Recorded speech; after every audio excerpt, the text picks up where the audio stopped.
a la hora de incorporarse al trabajo, lo mismo no se habría producido, ¿no? O a lo mejor sí. Yo pienso que sí. Una vez que se habían fijado en mí, supongo que sí. Llevaban 3 meses... Supongo que sí, porque recuerdo cuando me hicieron el cambio de mi coche a lo que yo suponía que era un camión, ¿no? Que fue cuando yo creo que me di cuenta de que eran miembros de ETA, aunque no lo supiera 100%. Recuerdo que uno de ellos dijo: ya está, este cabrón, ¿cuánto trabajo nos ha dado? Recuerdo esas palabras muy bien.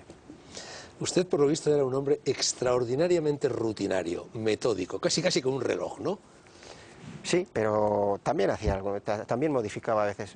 Siempre he sido metódico, eso sí es la verdad. Pero los meses antes del secuestro tomaba precauciones, ¿eh? Y en el momento del usted estaba estudiando en la universidad a distancia el 5º año de la carrera de Derecho. No, tercero. Tercero. Y estaba muy preocupado porque tenía que pasar unos parciales, ¿no? Tenía exámenes, efectivamente. Mi secuestro se produjo un 17 y yo tenía exámenes un 19. ¿No ha seguido usted con aquellos estudios? Sí, acabé Derecho. Acabé Derecho, hice 2 años después, posteriores, de práctica jurídica, pero nunca ni me colegié ni he ejercido. O sea, y después acabé eso y empecé estudios de inglés, y ahora los tengo abandonados en tercero, la verdad. Pero claro, usted siempre ha dicho que un niño no piensa ser funcionario de prisiones.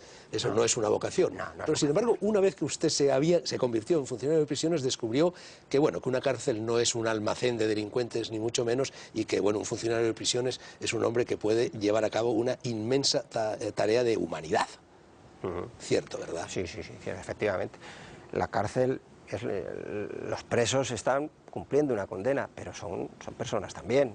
Entonces, mi trabajo no era vocacional, eso es evidente. Yo me imagino que tampoco el de un minero es vocacional, o un albañil puede ser vocacional, igual un médico, o yo qué sé, un arquitecto, no sé. Habrá profesiones que se consideren más vocacionales que otras. La mía no era vocacional, pero mi profesión era muy útil a la sociedad. Bueno, y de hecho, no solo sus compañeros de trabajo, los otros funcionarios, sino también los presos cerraron filas con usted. Pues yo de todas esas cosas no supe hasta después de, efectivamente. Yo no sabía que había un movimiento tan enorme en torno a mi caso, ¿no?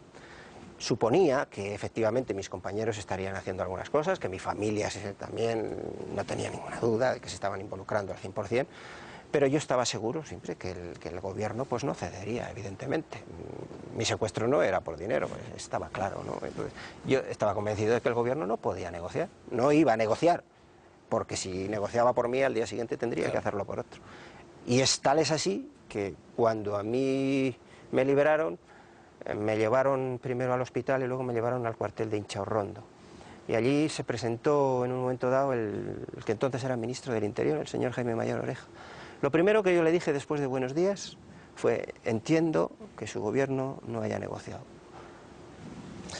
Enseguida vamos a hablar un poquito de esto. José Antonio, hay una frase, no sé si fue usted quien la pronunció o alguien de su entorno, que me ha impresionado a propósito de estas rutinas que facilitan las tareas de los terroristas de un secuestro.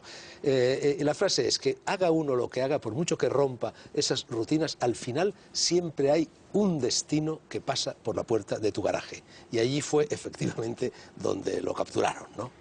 Bueno, esa frase no es mía. Es una frase muy bonita, sí, literariamente, pero, ¿no? Efectivamente, si ETA se fija, yo creo que si ETA se fijó en mí, no sé, desconozco los motivos por los que se fijó en mí, pero una vez que se fijaron, era cuestión de tiempo.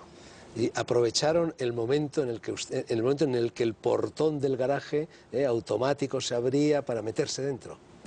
Estaban dentro. Estaban ya dentro. Es distinto. Yo había visto personas en la puerta de mi garaje días previos, pero bueno, me parecía raro que personas estuvieran allí en una plaza interna que casi nunca había nadie, ¿no? Pero no, ellos estaban dentro ya. Yo entré, paré mi coche con el motor en marcha, miré, no vi nada, no observé nada raro y entonces aparqué y paré el motor. Y cuando fui a coger mi neceser del portamaletas, del maletero, fue cuando se me acercó por detrás. ¿Y qué hicieron? ¿Una pistola en la nuca? ¿O? Quieto o te mato. Entonces yo, la primera reacción fue darle un empujón. Lo empujé, déjame en paz, algo así, no lo recuerdo exactamente qué. Me volvió a apuntar y vino el otro también, y me puso la mano, quieto o te mato. Volví a empujarle y ya la tercera vez ya no fui capaz. Y le metieron en un camión que hacía un ruido infernal. Bueno, primero me metieron en mi coche. En el coche. Me metieron en mi coche y quisieron ponerme un anestésico, no me dejé porque empecé a patalear. Entonces dijeron, bueno, pues no te ponemos el anestésico. Me ataron las manos atrás con unas esposas, me llevaron en mi coche y a los, no sé, pues cuando salimos me taparon también la vista, a los 6 o 7 minutos aproximadamente. Se hizo el cambio en un lugar que exactamente no sé dónde fue, pero vamos, en un lugar tuvo que ser muy próximo a la ciudad. Dicen los psicólogos que en situaciones así las reacciones de la persona son muy distintas según que la persona tenga o no tenga convicciones morales muy profundas, sea sentimentalmente estable. Usted lo era, usted tenía convicciones morales muy profundas. A usted, sus padres y a todos sus hermanos, 7 me parece que eran en total, les habían inculcado la idea de la lucha por la vida, de la lucha por la existencia, ¿no? Estaba usted forjado en cierto modo, ¿no? Bueno, en una situación así a mí me sirvieron de mucho 3 cosas. Lo primero, mi familia. El recuerdo de mi mujer, de mi hijo, de nuestro hijo. En segundo lugar, la convicción moral religiosa, la convicción católica. Y en tercer lugar, el método que he dicho antes, de siempre hacer las cosas a pesar de que te cueste. Yo era católico practicante y sigo siendo católico practicante. Lo que pasa es que en las situaciones de dificultad yo creo que esa devoción se aumenta considerablemente. ¿Es verdad que usted había decidido suicidarse muy pocos días después del momento en el que se produjo la liberación? Es cierto. No sé si hubiera sido 2 o 3 o 4 días, pero sí, es cierto que yo había decidido suicidarme porque cuando pasa el tiempo, al principio te propones aguantar. Es decir, yo voy a aguantar por mi familia, por mis compañeros, un poco por todo, ¿no? Pero con el tiempo se va produciendo una catarsis y al final te sientes el gran culpable de todo lo que está ocurriendo, de lo que le está ocurriendo a mi familia, de lo que le está ocurriendo a mis compañeros, de todo. Entonces llega un momento en que dices, si ellos, que les he pedido 1000 veces que me maten, no me quieren matar, pues de alguna manera tendremos que finalizar esto. Y la única solución pues es acabar yo mismo. Lo que pasa que para un creyente es muy duro poder disponer. Es muy duro poder disponer. ¿No le creaba un problema de conciencia, los remordimientos? Sí, ya lo creo, pero en aquellos momentos era el desgaste psicológico fundamentalmente. Claro. Era tal, la situación de deterioro era tal, que yo ya no veía más que esa salida. ¿Y tal es así que hasta lo ensayé. ¿Cómo iba a suicidarse? ¿Con qué sistema? Por ahorcamiento. Había elaborado unas cuerdas, trenzándolas con bolsas de basura, y ya tenía todo el mecanismo, como tenía que hacerlo, arrollándome en la silla, lo había ensayado, con un pequeño mecanismo de seguridad en el ensayo para no fallar, en fin. Sí, lo cierto, todo eso es verdad, es cierto. José Antonio, parece ser que cuando los guardias civiles en una operación verdaderamente espectacular entraron en el Zulo, venían encapuchados, usted creyó, en fin, que eran terroristas, que eran etarras y gritó, matadme de una puta vez. ¿Es verdad eso? Es verdad. Eso es lo que yo lo primero le dije, que es lo que le dije. Mátame de una puta vez y déjame en paz.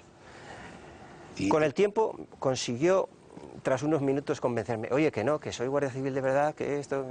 Poco a poco me convenció, dice, venga, y vamos a salir. Y cuando yo asomé la cabeza por aquel agujero y vi tanta gente, dice, yo tenía razón, lo que querías era que saliera para matarme fuera delante de todos y a provocar más escarnio en mi persona. Digo, no, y me volví a meter otra vez a mi sitio. ¿Ah, sí? Sí, esto es real. Como un conejo que vuelve a la madriguera, si me permite usted la comparación, ¿no? Pues así fue, me volví a meter a mi agujero y entonces le costó bastante más convencer. ¿Pero él qué le había dicho? ¿Se había quitado la capucha? ¿Le había dicho, soy un representante de la Guardia Civil, de las fuerzas del orden? Sí, él se identificó como Guardia Civil, sí, efectivamente. Mira, que soy Guardia Civil de verdad, que no te preocupes, que ya esto se ha terminado.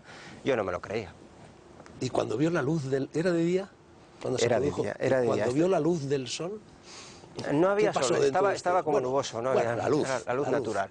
Sí, para mí el mayor milagro en aquel momento fue poder ver luz natural. Es más, cuando me trasladaban en la ambulancia, yo siempre iba mirando a un lado. Y recuerdo que, no sé si era el secretario del juzgado de instrucción de la Audiencia Nacional, me dijo, ¿pero por qué siempre miras a ese lado? Y digo, pues porque para mí ver la luz es algo extraordinario. Llevo muchísimo tiempo sin ver un rayito, entonces para mí era casi milagroso. José Antonio, supongo que no estoy rompiendo mi compromiso inicial si le pregunto si su hijo, que entonces tenía 3 años, le reconoció inmediatamente. No. No le reconoció, y eso para usted sería doloroso. Claro. Eso fue un golpe muy duro para mí en aquel momento, pero al día siguiente, cuando empezamos a hablar ya sin barba y empezamos a hablar de las cosas, entonces sí. Bueno, ¿y qué siente usted al darse cuenta de que se había convertido, no sé, en un pararrayos de la solidaridad de todo un país? De que, en fin, fue con usted y con Blanco cuando realmente el pueblo español se decidió a salir a la calle y a decir hasta aquí hemos llegado, basta. En aquel momento, sí. ¿Yo estoy consciente de ello? ¿Estaba aturdido? Estaba aturdido. Y viendo aquel boom, yo lo que quería era ingresar en un monasterio y que me dejaran en paz.